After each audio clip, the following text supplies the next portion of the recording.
Riley, y'all fire away with questions whenever you're ready.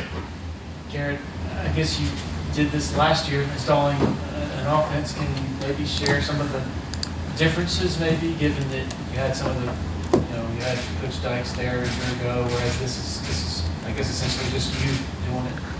Yeah, I think just early on, at the last place, just like you mentioned, there was some familiarity with kind of what we were doing in terms of scheme and some of the coaching. We're already prone to kind of what we did. So that helped at the last place, and here it is. Definitely a fresh start. Change in some terminology and things of that nature, but a lot of things conceptually are the same. It just may be taught a little differently, different philosophy, just kind of a different way of thinking more than anything. And that's what's been neat to see so far. The buy-in from the staff, from day one of just kind of being open-minded and really just digesting everything we're trying to accomplish. And, up to this point with our players, they're eager to really learn this quickly and just kind of get in a groove. And that's what's been good so far is 3 days into it. I think it's a good foundation for us from a player standpoint. Here you mentioned offensively, terminology is the big thing. But for an offensive line, is there much structurally different? Like you can see pretty much receivers, some of the differences in Dabo's talked about them. With the offensive line, is it more the terminology, or are there tweaks and different things? Yeah, not a big wholesale change or anything up front. Again, I think probably just kind of dumbing it down. It's more about just kind of having an identity, being consistent with what we're doing, and those guys getting a million reps at doing the same thing. Up front, at the skill position, at the quarterback position. That's more than anything. That's probably the biggest difference. I guess Dabo was talking about how the receivers do not switch sides, so you get lined up a lot faster. How much tempo do you like to use, and do you have a goal in terms of from whistle to snap, we want to have it off in this many seconds? No, not really. I haven't put a set limit or kind of a number on it yet. It's really just what we feel like our guys can handle, number one. And number two, everybody loves to play fast, but defenses have caught up and know how to play against tempo defenses now too. And certainly against some people you feel like you could have an advantage with tempo, but to me it's what's more important is dictating the tempo. Okay, if you just play fast all the time, that may play in the hands of some people. So to me, dictating the tempo is kind of the premium. But yeah, with kind of the way we line up, the way we formation and things like that, it does give us the ability to play a little bit faster. Garrett, what has the process been like as far as evaluating personnel and trying to learn strengths and weaknesses of players you have in the roster? Say it again. Sorry, I missed your first part. Just evaluating the personnel of the offense and what that process has been like. That's been the fun part, is I get to come in with a complete clean slate for a lot of guys and unbiased, opinions on people, and I kind of get to see it through a different lens. So I think it's probably maybe in a way a little refreshing for some of our current coaches, right, that have known these kids and have seen them every day, and they may hear kind of a different opinion or a different voice on some guys that maybe they didn't think that way in the first place. But that part's been great. That's the fun part, is you get to evaluate what you do have. And if y'all seen a little bit of our practice early on, we're repping a lot of guys here, as you should in spring, to really kind of get a great sample size on these guys. Follow-up, how much of that is going back and watching film from last year, and how much is kind of going off of what you see in practices and stuff? For me, it carries more weight of what I actually see now. Certainly I watch the film and games of everything from the past couple of years, really. And it gives me a little bit of a grasp of kind of what we have, and guys that has some experience and some continuity at some spots, but it carries a little bit more weight with what I'm seeing right now in front of me. He mentioned not flipping the receivers as being something that's different. As far as the splits, will there be any difference from previously here with the receiver splits, like being wider or anything? We can get to anything, really. We can condense it down, we can widen them out, but from just kind of a normal alignment, it's not a whole lot different than probably what you saw last year. I guess how would you, obviously the offense as a whole, but Cade, in terms of him picking up the lingo and what you're trying to accomplish, how quickly do you feel like he's absorbing some of the concepts that you wanted to absorb? I think quickly, and again, we're all about simplicity and making it easy for that guy, number one. I mean, that's the whole thing. If it's easy for the quarterback, odds are you're gonna reap the benefits of that eventually. So he's grasped it well. I think all those guys have. They've had a great mentality from day one of learning in that quarterback position room. I think we got smart kids in there, guys that understand football. But yeah, Kay specifically, a lot of things that he's kind of done at the high school level and things we did last year. It's just probably doing a little bit more and higher repetition of it.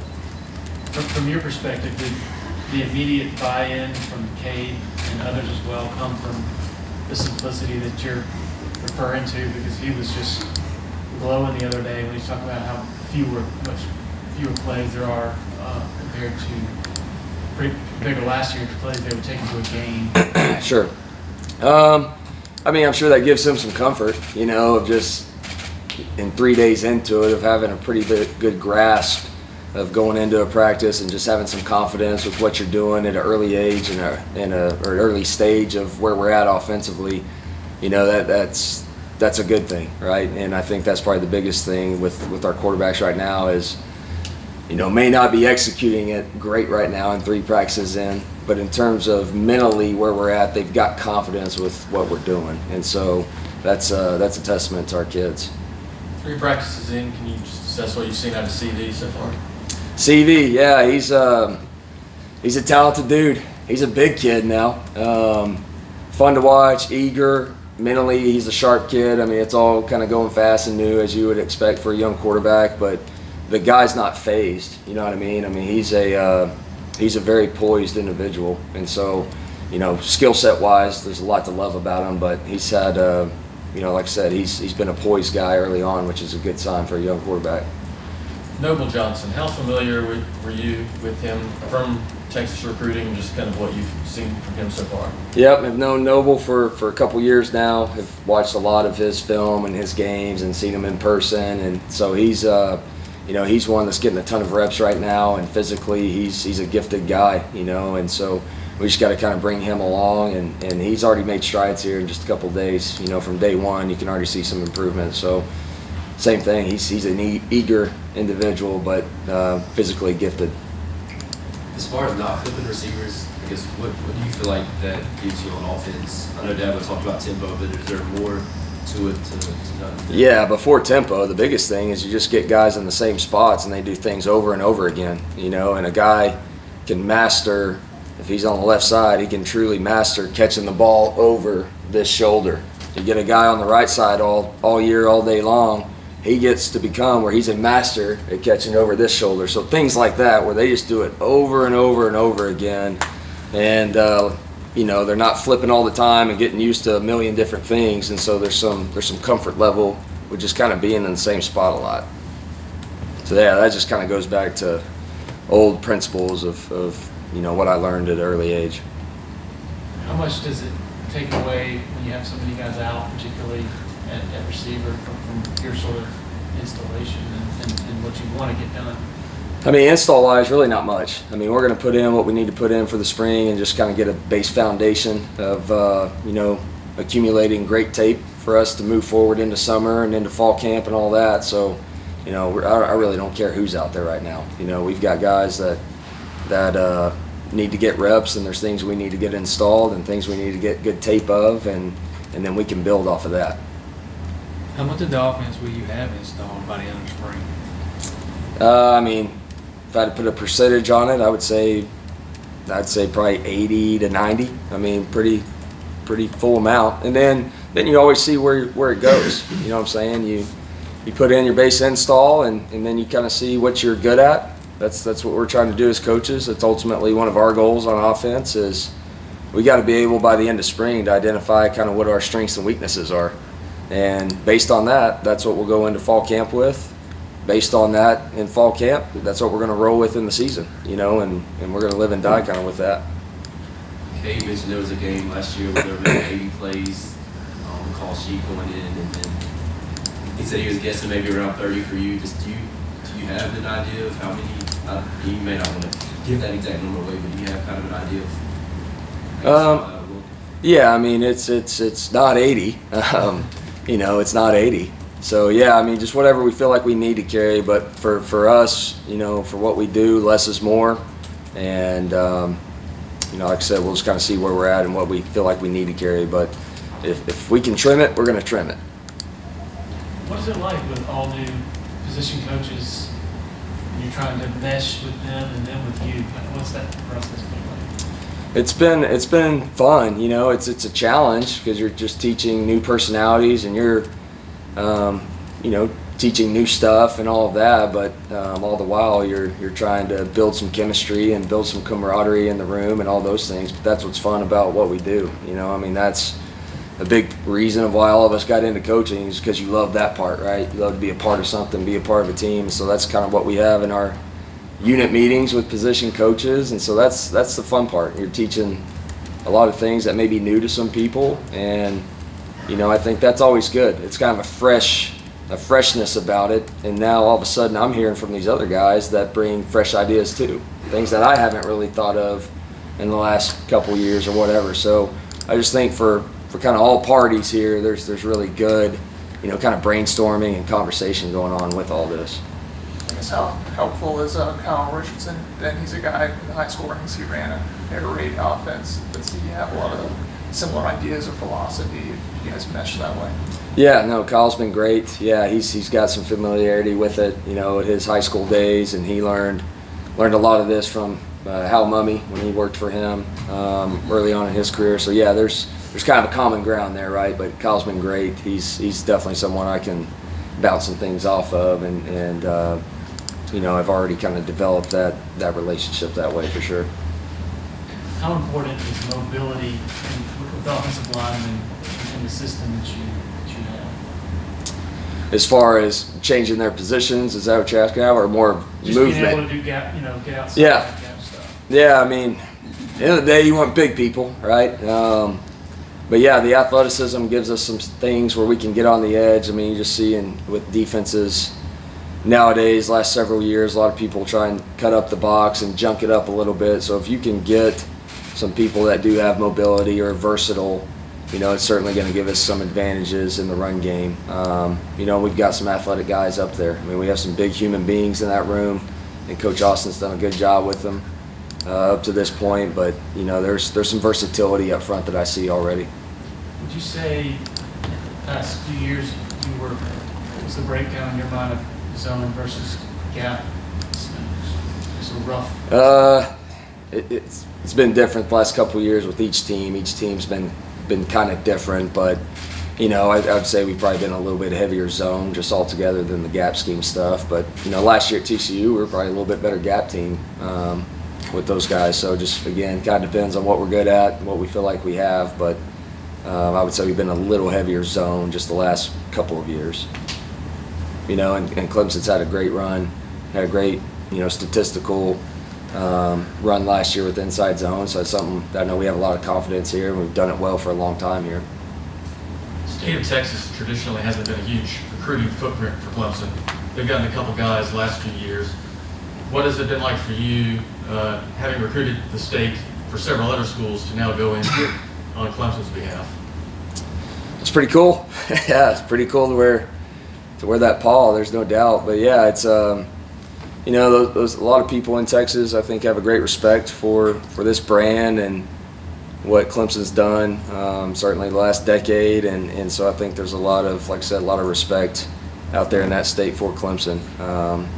So yeah, it's been pretty good outreach, you know, since I got here, from a lot of Texas high school coaches and people I have relationships with, you know, with football. So, you know, I know they're excited for us and for me and for all these Texas guys on our roster. But, you know, we've done well recruiting there last several years and bringing some guys in from Texas. And so I think it's only going to help us kind of have a strong footprint there as we move forward. I guess last year TCU at Max Duggan was a quarterback who run the ball, you know, run with some power. Cade's a guy who's got some speed. How do you assess Cade as a runner, and what are his strengths, and how do you utilize those? Yeah, he's athletic. I mean, Cade's kind of, you know, I don't want to say sneaky fast, but I mean, he's a very versatile, you know, athlete. You know, I mean, you go back and watch high school tape, he was running around pretty good there at Westlake. So, I mean, he brings he brings athleticism. He's a guy you can certainly run. You know, you got to be smart with him. He's not the biggest guy in the world, so you know you got to be mindful of that. But he's definitely going to give you an element in the run game for sure. You mentioned earlier you're bringing a different way of thinking. How would you describe the different mindset you're trying to sort of implement here with players, coaches, everybody in the offense? I think more than anything, it's just let's get good at a few things, you know, and let's grow from there. But let's just kind of dumb it back down, kind of start fresh in terms of, like I said, just getting really, really good at, you know, at a few things. Gain an identity early here in spring football. Let's come away with an identity offensively, and then, like I said, that will grow. You know, and just don't get bored with routine. Don't get bored with doing things over and over and over again. That's something that, you know, our guys have to buy into, and I think we have so far. Now we're early in spring football. It's easy to do it early, so we'll see how we progress or if we can sustain that all the way through. So how do you try to make sure that it doesn't become monotonous? Like, is there a way to make it not that way, or do they just have to have the mental? Yeah, I think mentally it's them seeing, you know, obviously you want to see some results that come along with that, right? And can kind of validate why you do some things. And I think we're seeing that early on here in 3 practices. But,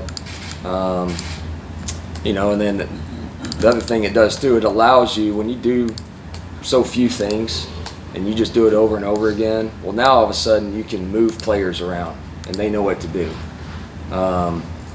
You can take that receiver we talked about earlier, that receiver that's always on the left. Well, you may have an injury on the right and you need to move him over now to that other position.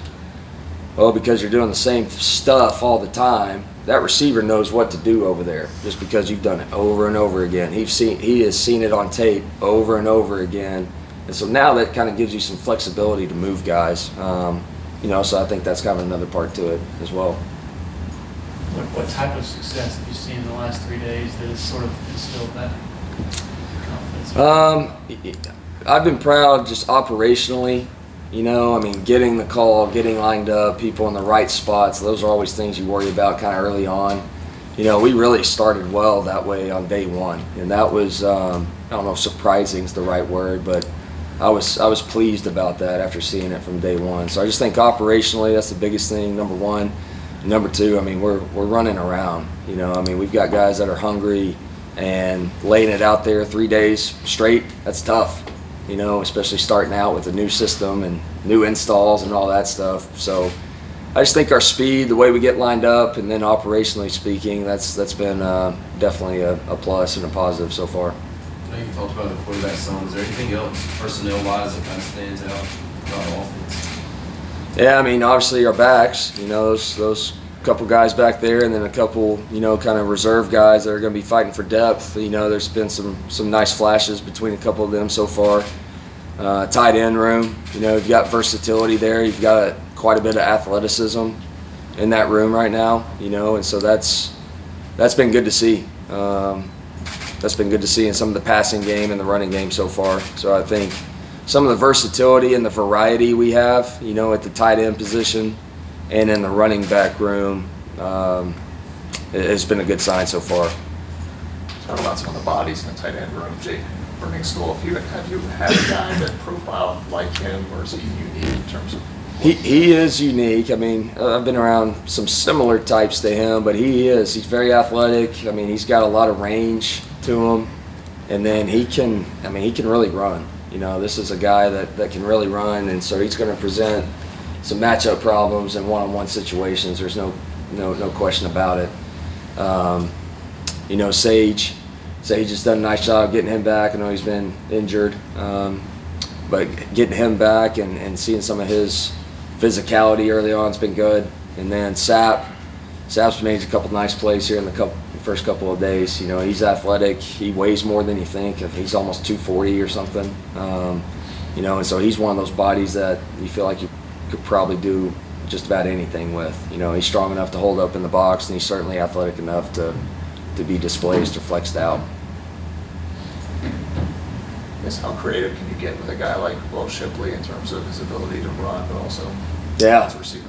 Yeah, I mean, you can get pretty creative. Yeah, I mean, again, it's a physically physically and skill set wise, what can he handle? But probably more important is, mentally not overloading him. And that's certainly something we're not going to do early on in spring. But, he's a guy that mentally can handle some things. And so he's a guy you can do a lot with and move around and kind of get him in some different matchups. David, I went back of the room. Sorry, this has already been asked.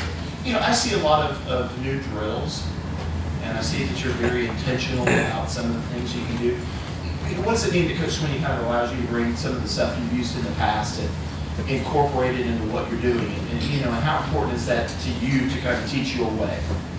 Yeah, I mean, that's paramount, that's in order to really do this thing and do what we know and be committed to it, you got to practice that way. And so that's been great so far that he has the trust in us and me and the rest of our staff to kind of get that really implemented and get it rep the way we need it to get reps so this thing can grow. So yeah, I mean, I just think that's commitment, right? That's commitment to what we're doing, what we're about. Is that maybe one of the things that he talked to you about in the hiring process or after you were hired, that a fresh look at things, maybe a fresh way to kind of approach it? Yeah, that was certainly part of our conversation. It's kind of what he was looking for, and what could I bring to, or would that relationship work? Would we be able to jive that way and all those things? So yeah, those were some conversations we had in talks. Yep. Anyone else for Coach? Just one small question. Carson Kramer, I guess the staffer that overlapped with in Kansas that you brought here. I guess why is it important to have a guy like that, I guess, to help out? And I think I saw him say #DirtRaid. Is that a thing that you guys have for it, or is that his thing?